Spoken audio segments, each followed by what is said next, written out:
Bonjour et bienvenue. On plonge aujourd'hui dans la paracha Matot Massé.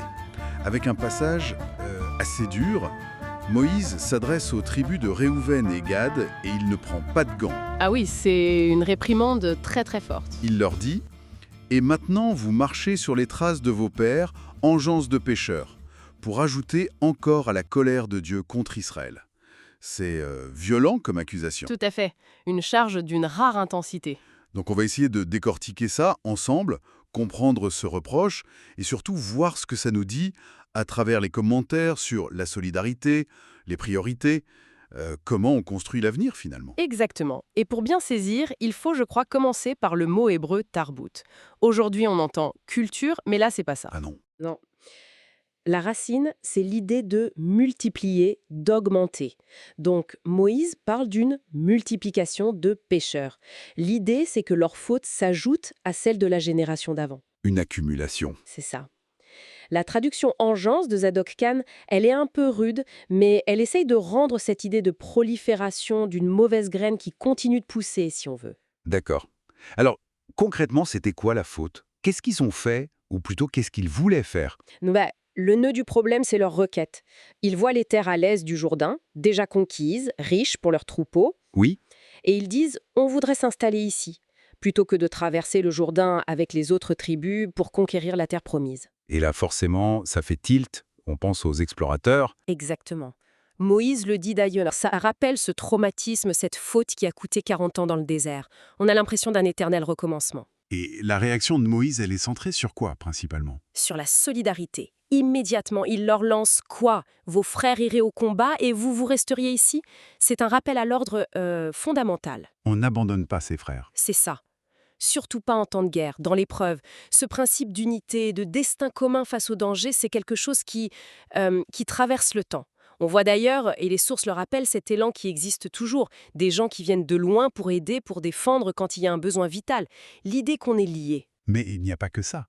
Il y a aussi cette histoire de priorité qui est troublante. Quand ils formulent leurs demandes. Oui, l'ordre des mots est révélateur. C'est ça, hein. Ils disent « On veut construire des parcs à brebis pour notre bétail et ensuite seulement et des villes pour nos familles. » Le matériel d'abord.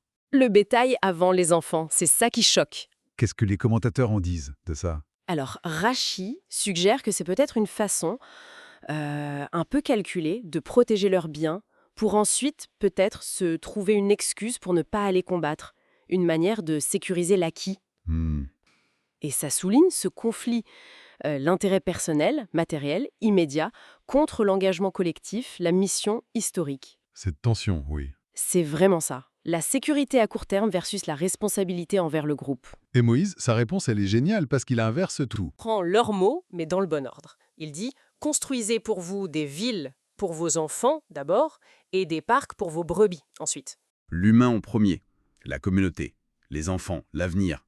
C'est un recadrage total sur ce qui est essentiel. Absolument.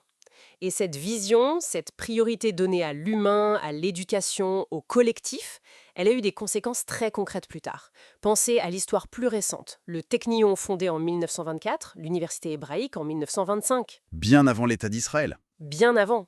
Ça montre cette conscience aiguë qu'il faut bâtir sur le savoir, sur la formation des jeunes générations, avant même d'avoir, disons, sécurisé toutes les infrastructures physiques ou matérielles.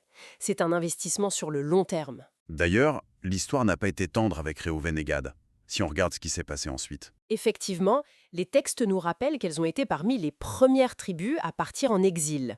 Ce choix initial, ce manque d'engagement total, cette priorité, peut-être mal placée, ça a laissé une trace, une forme de fragilité peut-être. C'est une leçon assez claire finalement. Oui, si on devait résumer, je dirais 2 choses principales. D'abord, la solidarité, ce n'est pas juste une belle idée. C'est vital. C'est ce qui tient une communauté ensemble, surtout dans l'adversité. Et ensuite, Et ensuite, l'ordre des priorités. Investir dans l'avenir commun, l'éducation, les liens sociaux, la structure communautaire, ça doit passer avant la simple préservation ou l'accumulation des biens matériels immédiats. il faut apprendre du passé, oui, mais pour construire demain. Ça fait penser à cette très belle phrase d'Isaïe que les sources mentionnent. « Ne rappelez plus les événements passés, voici, je vais créer des choses nouvelles. Oui, je vais établir un chemin dans le désert. » Tout à fait. C'est une magnifique invitation à ne pas rester bloqué sur les échecs, mais à se tourner vers l'avenir, à croire en la possibilité de créer du neuf, même quand tout semble aride. Une perspective d'espoir. Oui. Et ça nous amène peut-être à une dernière question, pour la réflexion de chacun. Aujourd'hui, comment on fait cet arbitrage dans nos vies, dans nos sociétés entre la satisfaction des besoins immédiats, qui sont légitimes, qu'ils soient matériels ou autres, et cet investissement à plus long terme, moins visible tout de suite, dans ce qui fait la force d'une société. L'éducation, la culture, la cohésion, le soin des autres. Où mettons le curseur ? C'est un équilibre constant et assez délicat à trouver.